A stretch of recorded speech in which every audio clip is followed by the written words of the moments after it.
today, of course, is Israel's opportunity to respond. The 15 justices in this court have just taken their seats. The president is giving the opening remarks. Let's listen in. South Africa versus Israel. I now give the floor to the co-agent of Israel, Mr. Ghulam Noam. You have the floor, sir.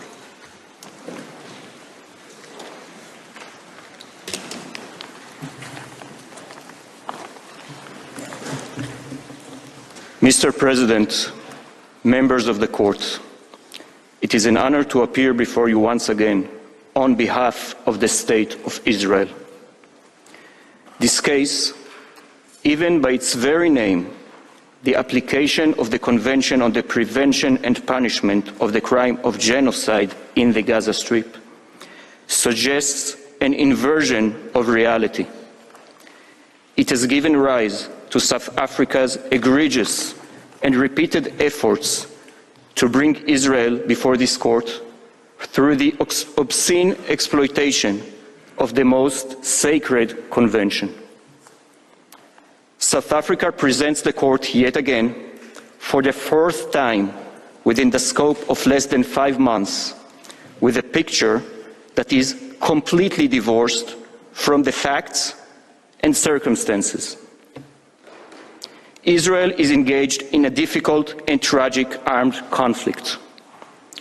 South Africa ignores this factual context, which is essential in order to comprehend the situation, and also ignores the applicable legal framework of international humanitarian law.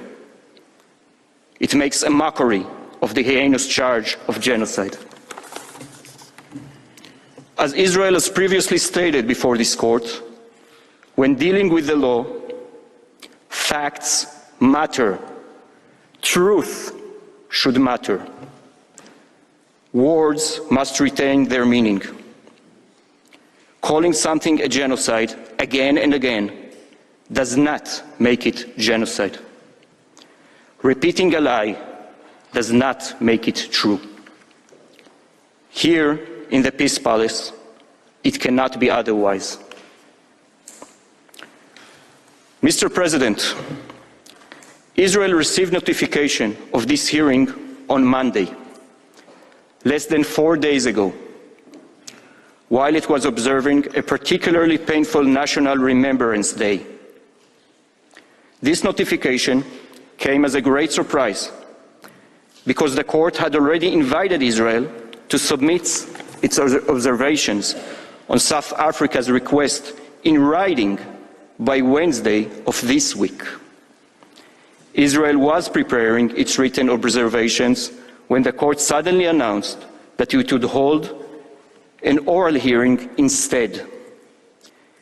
In seeking to accommodate the court's decision, Israel immediately reached out to its legal team so as to guarantee that it could properly be represented by counsel.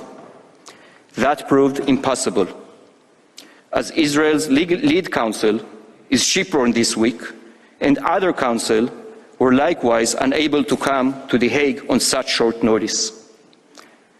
For this reason, Israel wrote to the court in good faith, asking that the hearing be rescheduled to next week. It explained that the dates fixed by the court significantly impacted Israel's ability to be sufficiently well represented and the fundamental principle of equality of arms. Israel's request was rejected. The date of this hearing remained that which South Africa had expressly requested. The regrettable result is that Israel is not represented today by its chosen team of counsel and advocates. The equality of the parties and the administration of justice have been severely undermined. Out of respect for this court, the same respect that Israel has shown through all these past several months, Israel's co-agents have nonetheless traveled to appear at this hearing. South Africa's complaint yesterday that Israel has failed to respond to its current request is therefore wholly unfounded. Israel expects that the court will appreciate the predicament that Israel has been placed in. This is all the more so given that South Africa yesterday quite radically changed the terms of its requested provisional measures, which Israel has been given less than 24 hours to respond to. Mr. President, members of the court, bearing all that in mind, allow me to recall 4 basic facts that South Africa continues to conceal. It is highly regrettable, to say the least, but these basic facts must once again be stated in this great hall. First, Israel is engaged in a war it did not want and did not start. It is under attack and fighting to defend itself and its citizens.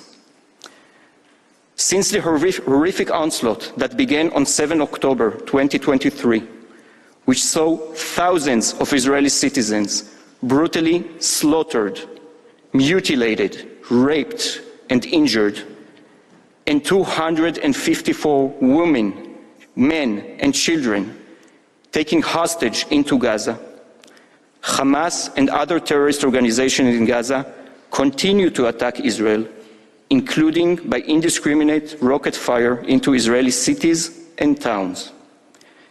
They have vowed to try and repeat the atrocities of 7 October many times over. Since the beginning of the hostilities, more than 10,000 rockets have been fired from the Gaza Strip towards Israel, with the aim of killing as many Israelis as possible. The last 2 weeks alone saw 278 rockets launched. Damage of an unprecedented scale has been caused to Israeli civilian homes and infrastructure, with entire communities destroyed. Approximately 60,000 residents of towns in southern Israel remain displaced from their homes 7 months on. It may be years before they are able to return to their homes and rebuild their communities. Sirens continue to go off across the country as rockets, missiles, and drones are launched against Israel from several fronts. Rafah, in particular, is a focal point for ongoing terrorist activity. It is a stronghold for Hamas's operatives, with several battalions belonging to the Rafah brigades entrenched in the area.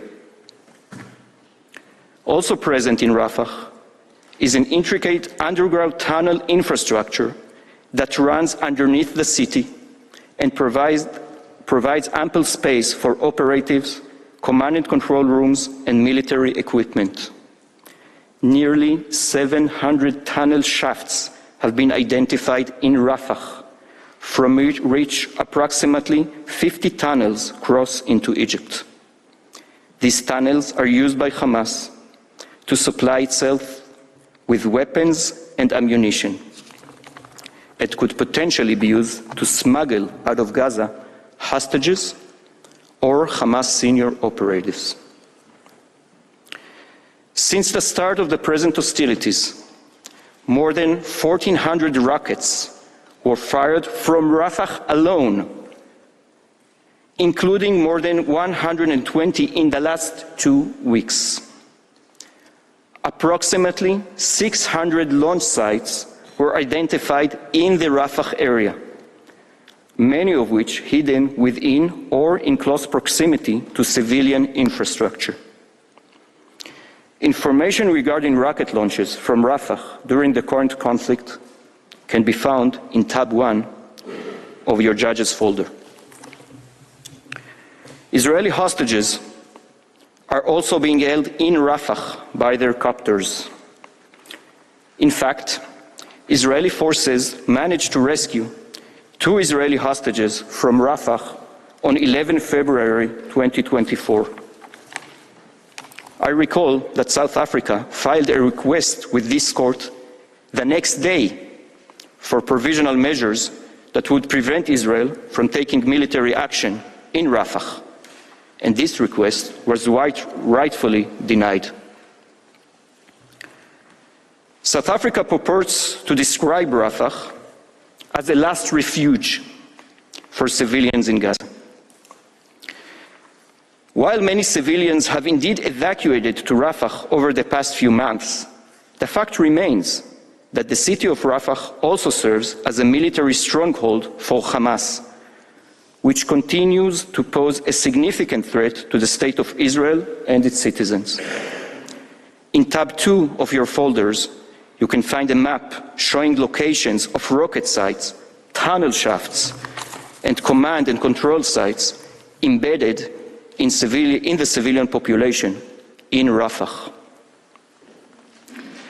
South Africa warns this court that, I quote, "If Rafah falls, so too does Gaza." Once again, however, the reality is exactly the opposite. Only by bringing down Hamas's military stronghold in Rafah will Palestinians be liberated from the clenched grip of a murderous terrorist regime, and the road to peace and prosperity may finally be paved. The reality is that any state put in Israel's difficult position would do the same. The right of defense against the brutality of the Hamas terrorist organization cannot be endowed. It is an inherent right afforded to Israel as it is to any state. Israel is committed, as it must be, to realizing this right in accordance with the law, which is why it has worked diligently to enable the protection of civilians, even as Hamas seeks deliberately to endanger them. To deny Israel this basic right would be to suggest, shockingly, that the most fundamental right afforded to all states should be withheld from one. This is an unthinkable outcome that would tell Israeli citizens and the hostages that they are not deserving of protection, of life itself, and tells the Israeli state that it will be treated unequally in a manner that is at odds with the most basic of legal principles. Israel is acutely aware of the large number of civilians that are concentrated in Rafah. It is also acutely aware of Hamas's efforts to use these civilians as a shield. That is why its battalions are present there. That is why its rockets are there. That is why hostages are there. We do not wish harm to these civilians, as Hamas does. That is precisely why Israel is taking steps to try and contend with the massive complexity that such a situation presents. That is why there has not been a large-scale assault on Rafah, but rather specific, limited and localized operations prefaced with evacuation efforts and support for humanitarian activities. Does Israel face complex operational challenges in Gaza? Certainly. But can we imagine a situation where a state does not take military action to protect its civilians when they are under fire? And can we imagine a court of law telling a state that the law prevents it from defending itself from attack? This is simply untenable. When I last stood at this podium in January, Israeli hostages had been in captivity for almost 100 days. At the time, this seemed inconceivable. Yet the hostages have now been in captivity for over 7 months. More than 130 children, women and men, including the sick and elderly, have now been held in Gaza for 224 days, incommunicado and in inhumane conditions. Among them is 23-year-old Hersh Goldberg-Polin. Hersh was abducted from the Nova Music Festival in Re'im severely injured. On 25th April 2024, Hamas released a video of Hirsch. In it, he is seen with an amputated arm, which was blown off by Hamas terrorists. He is alive. He needs medical treatment. At least 36 of those who were taken hostage on October 7 have been confirmed dead, and their bodies are still held in the Gaza Strip. Among them are Yossi Sharabi, a 53-year-old father of three, and Itai Svirsky, who is 38-year-old. Both of them were kidnapped from their homes in Be'eri. On 14 January 2024, in a display of pure and unadulterated cruelty, Hamas made public a video of the two and of a third hostage, 26-year-old Noah Argamani, who was also kidnapped from the music festival, promising to announce on the following day which of the three are alive. Shortly thereafter, it was confirmed that Yossi and Itai had both been killed after 102 days in brutal captivity. Additional information regarding hostages still held by Hamas can be found at tab 3 of your judges folder. It remains unclear how many more innocent victims have been killed at the hands of Hamas. Simply put, this situation is unconscionable. It is unbearable for the parents to watch videos of their young daughters bruised and bleeding paraded before cheering crowds in Gaza. And we have heard harrowing accounts told by survivors released from Gaza of the torture and sexual violence they suffered at the hand of their captors. And it is intolerable for a nation obligated to defend its citizens and wishing for their return. This court has called for the immediate release of the hostages, but to no avail. It is Israel's right and obligation to defend them and all its citizens from the evil that was unleashed on them on 7th October and since then. Any state would do the same. Mr. President, members of the court, I next turn to the second fact that must be kept in mind. Hamas, with whom Israel is engaging in this armed conflict, is not a party to these proceedings. Israel is engaged in an intense armed conflict with a ruthless jihadist terrorist organization, one that is not only targeting Israeli civilians, but is also using Palestinian civilians to shield itself, in utter disregard for their lives or for the law. By exploiting the Genocide Convention, South Africa is suggesting a convoluted reading of international law, under which any armed conflict could be brought before the court. It seeks, once again, to obtain provisional measures that would bind only Israel and not its adversary. The absurd result would be that Israel would be denied its inherent right to defend itself. Hamas, for its part, would remain free to continue committing its horrific crimes. The purpose of the Genocide Convention is not to have the court supervise the conduct of armed hostilities by parties to the conflict, by the assertion of the genocide. Rather, the Convention, and subsequently this court's jurisdiction, is limited to the grave crime of genocide. I am compelled to restate once again that there is a tragic war going on, but there is no genocide. Yet, particularly at the provisional measure stage, when the evidentiary threshold is such that the applicant is not required to provide proof of its allegations or the existence of specific intent to commit genocide, there is a danger that the court will find itself engaged in the micromanagement of operational aspects of an armed conflict. This is what South Africa has been asking the court to do. Judge Ad hoc Barak warned precisely of this danger when the court handed out its decision on South Africa's third request for provisional measures.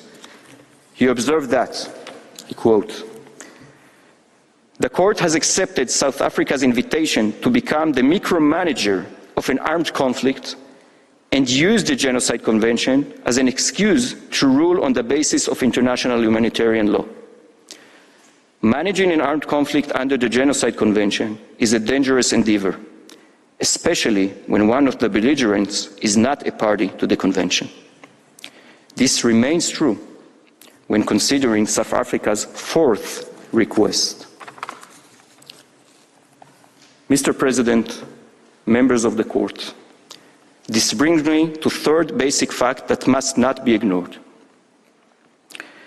South Africa purports to come before you, yet again, as a guardian of humanity. In fact, it has a clear ulterior motive when it asks you to order Israel to stay away from Rafah and to withdraw all its troops from Gaza. It does so in order to obtain military advantage for its ally, Hamas, which it does not wish to see defeated. It is this reason that South Africa continues to abuse the Genocide Convention, this court, and the procedure of provisional measures.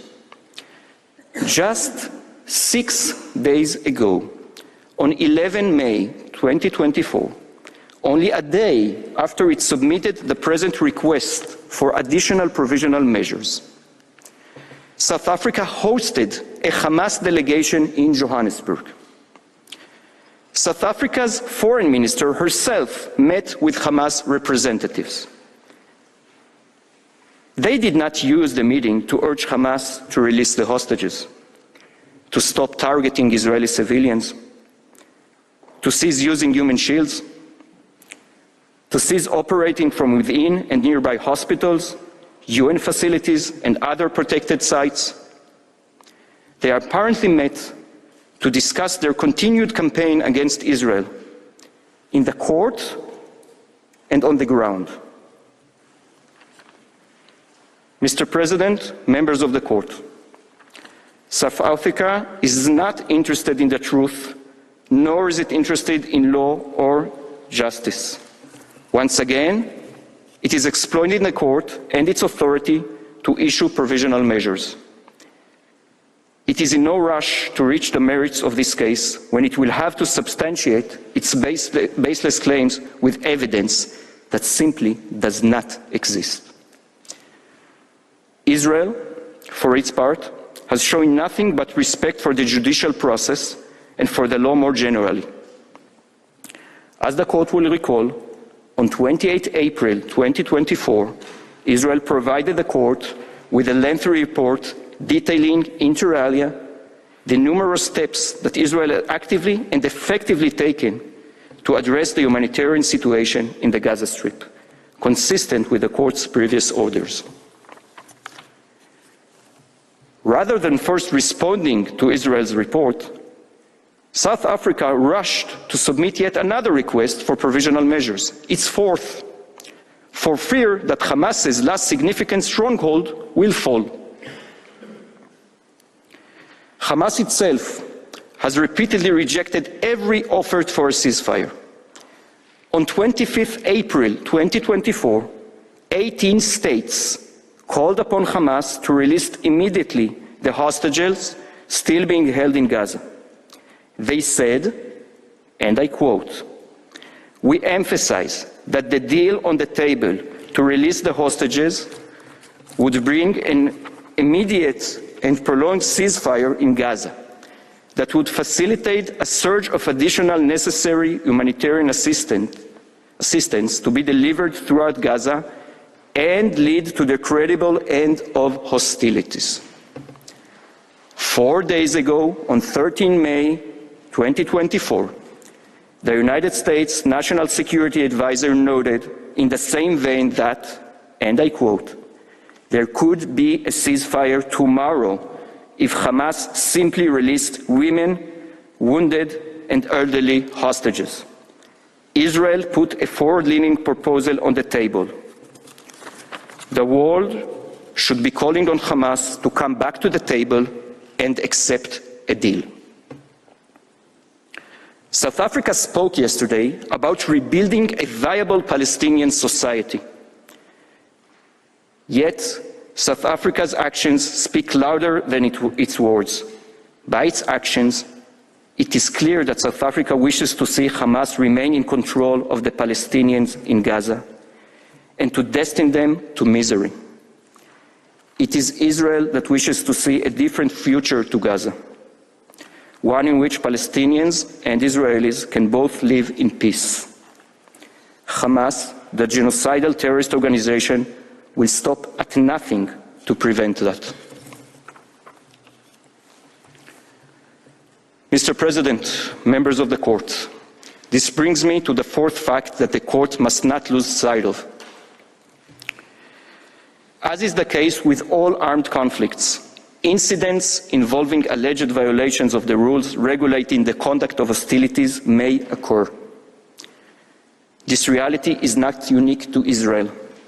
No state is infallible.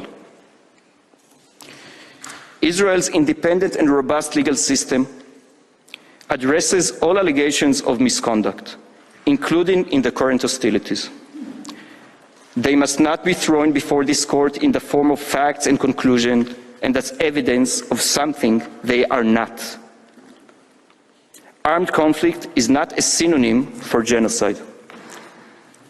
South Africa mentions some individual incidents reported in the media and attempts to present them as evidence of unlawful policies. Yet, exceptional incidents are just that, exceptional. They do not evidence a policy of illegal behavior, let alone a policy of genocide. And then also cannot be cited as fact until a proper examination is carried out. Not every media report reflects facts or incidents correctly or in their full context. Israel has been and remains committed to acting in accordance with its international legal obligations, including those under international humanitarian law and the Genocide Convention. Israel has in place the necessary mechanisms to examine and investigate allegations of wrongdoing by its military forces and to ensure accountability for violations of the law. Information about these mechanisms and their activities since the commencement of hostilities has been provided by Israel in both the report of 26 February 2024 and the report of 28 April 2024.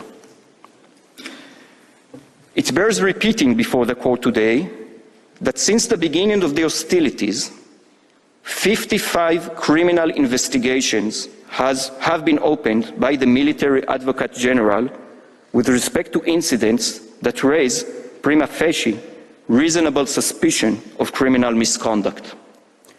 In addition, the fact-finding and assessment mechanism, a permanent, independent and professional mechanism in charge of examining exceptional incidents, is in the process of addressing hundreds of incidents from the current conflict. With respect to various public statements, as I stressed in January before the court, the Israeli legal system knows how to draw a line between statements that are troubling and even obscene, but still fall within the right of freedom of speech in a democratic society, and those statements which go beyond that right. Israel's reports have also outlined the steps taken by Israel's law enforcement agencies to examine dozens of statements made in the context of the current hostilities in order to ascertain whether legal steps are warranted. It was recently decided that some cases justify the promotion of criminal proceedings. At the same time, since the outset of these proceedings, South Africa has consistently cherry-picked statements or taken others out of context in an attempt to attribute to Israel the intent to commit genocide, taking advantage of the low evidentiary threshold at the provisional measure stage. It does so in the present request as well, attributing to Israel alleged genocidal aims and acts based on statements clearly calling for victory over Hamas and for its destruction. Israel has made repeatedly clear that the policy and instructions for conducting the hostilities stem from the decisions of the Ministerial Committee on National Security Affairs and the War Cabinet, and not from various social media accounts or interviews. As Ms. Kaplan-Tourgeman will explain, the decision of the Israeli cabinet and their implementation on the ground leave no doubt that South Africa's allegations regarding genocide are completely and utterly baseless. Israel's law enforcement authorities also act to counter Israeli protesters who blocked the transfer of aid from Israel to Gaza. The Israeli police secures coordinated convoys during their passage in Israel. With respect to the incident of May 13, during which protesters caused damage to aid trucks, the Israeli police is prioritizing the investigation, which was assigned to a special investigation unit and has already resulted in the investigation of several suspects and witnesses. The authorities are acting in this regard and will continue to act in order to investigate and prosecute, if appropriate, and to ensure the continued effective and efficient transfer of humanitarian aid. As part of a lessons learned process, an improved mechanism was adopted by the police and the IDF to ensure the safety of the convoys. Finally, even during hostilities, the door of Israel's High Court of Justice, a central pillar of Israel's robust and independent legal system, are open to those who seek to challenge the actions of Israel's government. This includes non-governmental organizations, NGOs, and individuals who are not Israeli citizens and residents, if they are potentially affected by such actions. In fact, Israel's High Court of Justice is currently reviewing a petition submitted by a number of Israeli NGOs concerning the humanitarian situation in the Gaza Strip. The court is reviewing the compliance of the Israeli government's policy with both international humanitarian law and Israeli law. In its response to the petition, the state has submitted extensive briefs and has participated in 2 public oral hearings before a senior 3-judge panel. It has presented in detail the effort it is undertaking to alleviate the humanitarian situation. An additional statement will be submitted to the court within the next few days concerning, inter alia, the operation in Rafah. As I stated before this court in January 2024, even when the cannons war in Gaza, the law is not silent.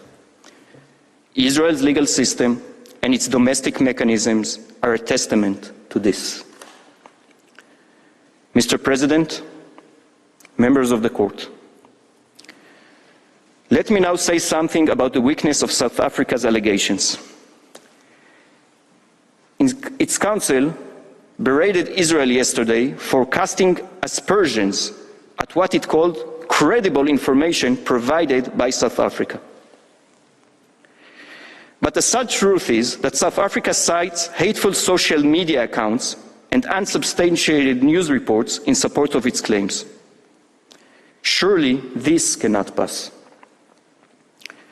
An additional flaw in this regard is South Africa's heavy reliance on documents prepared by third parties or under the auspices of the United Nations, when these cannot be said to constitute sufficient evidence of a reliable quality. Indeed, the court has itself had occasion to observe that UN reports may only be of such quality, I quote, to the extent that they are of probative value and are corroborated, if necessary, by other credible sources.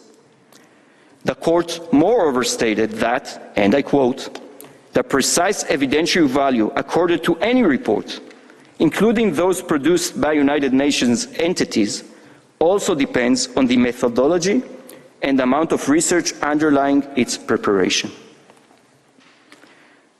It is important to clarify.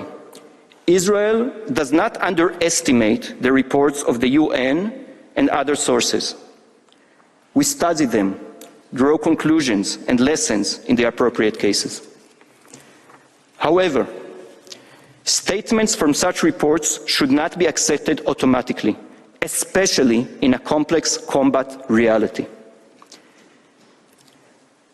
These words of caution are of particular significance in the present case, as the materials cited by South Africa have been prepared without access to relevant and necessary information, including that held by Israel, and often without any attempt to access such information. They frequently rely on Hamas sources or on those subject to Hamas intimidation. One striking example, which gives serious cause for alarm, is that even UN OCHA, which has so far parroted information generated by Hamas-run agencies in Gaza regarding fatalities, has recently started to accept that the information coming out of Gaza is flawed. It highlighted that more than 10,000 of the fatalities declared by Hamas are unnamed and thus unverifiable. Concurrently, it revised dramatically the number of verifiable fatalities of women and children fatalities to approximately half than was previously presented, and stopped parroting the baseless claim that 70% of the casualties are women and children. It turns out that the data that the UN were using and that South Africa has presented to this court as true was wrong. While the number of overall fatalities has not changed, the breakdown is crucial. Hamas has been concealing the number of militants in its unverified lists of Palestinian casualties. Hamas's lists also contain persons who died from reasons unrelated to IDF actions, such as fire of terrorist organizations, and show many irregularities in reported age, gender, and ID numbers. In this way, an armed conflict can easily be portrayed as genocide. As we have stated, every civilian death is a tragedy. Moreover, overall fatality counts during a war are not, in and of themselves, evidence of unlawful conduct under international law. Once again, the facts matter. South Africa has not missed an opportunity to make outlandish accusations against Israel, and its fourth request for provisional measures is replete with blatant distortions and misrepresentations. We heard plenty such outrageous distortions and misrepresentations yesterday as well. Perhaps most repugnant is South Africa's suggestion that Israel has created zones of extermination, evoking terminology reminiscent of the systematic extermination of European Jews during the Holocaust. Similarly outrageous is South Africa's cynical attempt to equate Israel's action with the genocidal practices at Srebrenica. How low South Africa has stooped. These allegations leveled at Israel are patently untrue and emphatically denied. Like many of the claims in South Africa's application and requests, they lack any basis in fact or law. South Africa claims that Israel has closed critical border crossings into Gaza, when this is blatantly untrue. It has claimed that Israel has failed to facilitate the provision of fuel for sustaining humanitarian operations and facilities. This is also untrue. Ms. Kaplan-Tourgeman will further elaborate on these points in a moment, as well as on the continuous efforts that Israel has been making to alleviate the humanitarian situation in the Gaza Strip. As Counsel for Israel noted before the court during the oral hearing on 12 January 2024, a state intent on committing genocide would not undertake the operational and humanitarian efforts that Israel has taken and is taking to mitigate civilian harm. Would not have delayed a ground maneuver for weeks, urging civilians to seek safer space and, in doing so, sacrifice operational advantage. It would not invest massive resources in facilitating humanitarian aid. If anybody should be told that enough is enough, it is truly South Africa and not Israel.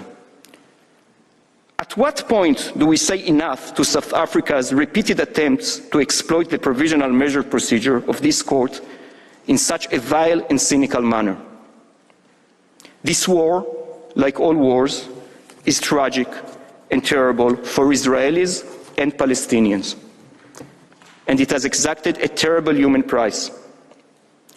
But it is not genocide. I can only recall once again that Israel has made it clear that if the hostages were released and Hamas were to lay down its arms, the hostilities would cease, and has been engaged intensively in negotiations to that effect. Mr. President, members of the court, South Africa asked this court to order Israel, and I quote, cease its military operations in the Gaza Strip. South Africa has asked the court to order the cessation of military operations by Israel in its previous request. The court has not done so.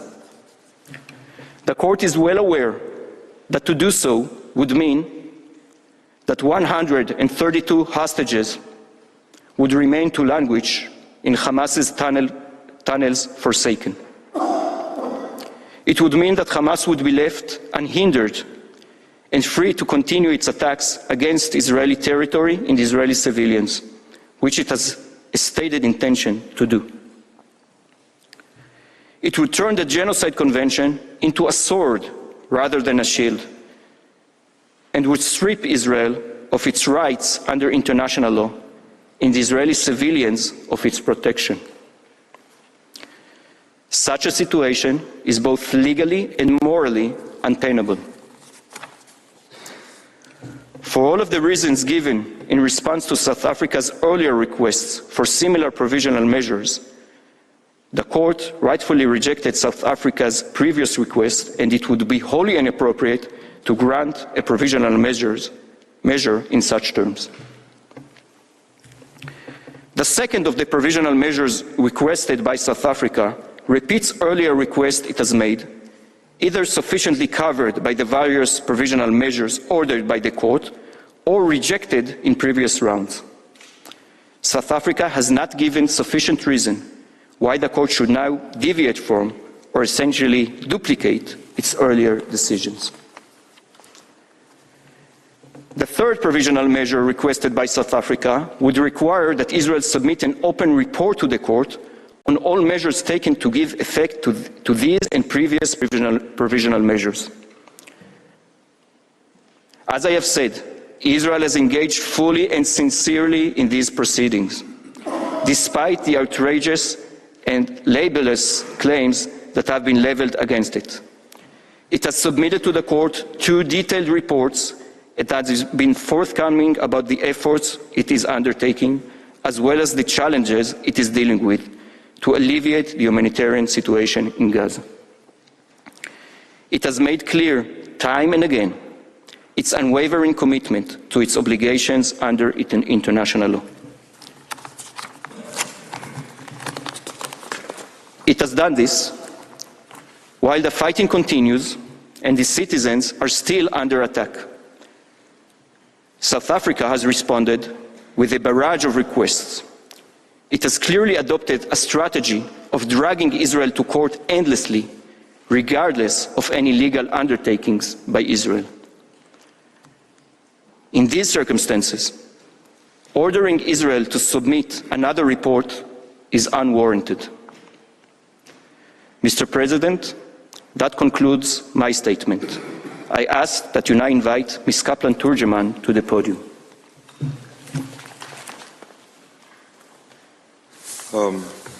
I thank the co-agent of Israel and ask Ms. Tamar Kaplan-Tourgeman to take the floor. You have the floor, Madam. Mr. President, members of the court, it is an honor to appear before you on behalf of the State of Israel. As you have just heard, Israel is still under attack. We are still counting more and more of our dead and attending 2,000 more who are wounded. No less than 132 children, women, and men are still held hostage in unimaginable conditions by Hamas and other Palestinian militants in Gaza. Tens of thousands of Israeli citizens are internally displaced. Most of them have not seen their homes in over 7 months. Many have no homes to return to. The very grave effects of the horrific massacre of 7 October continue to ripple through our people and communities, who must not be forgotten. They too are worthy of international law's protection. Mr. President, members of the court, I draw particular attention to the women still held hostage in Gaza.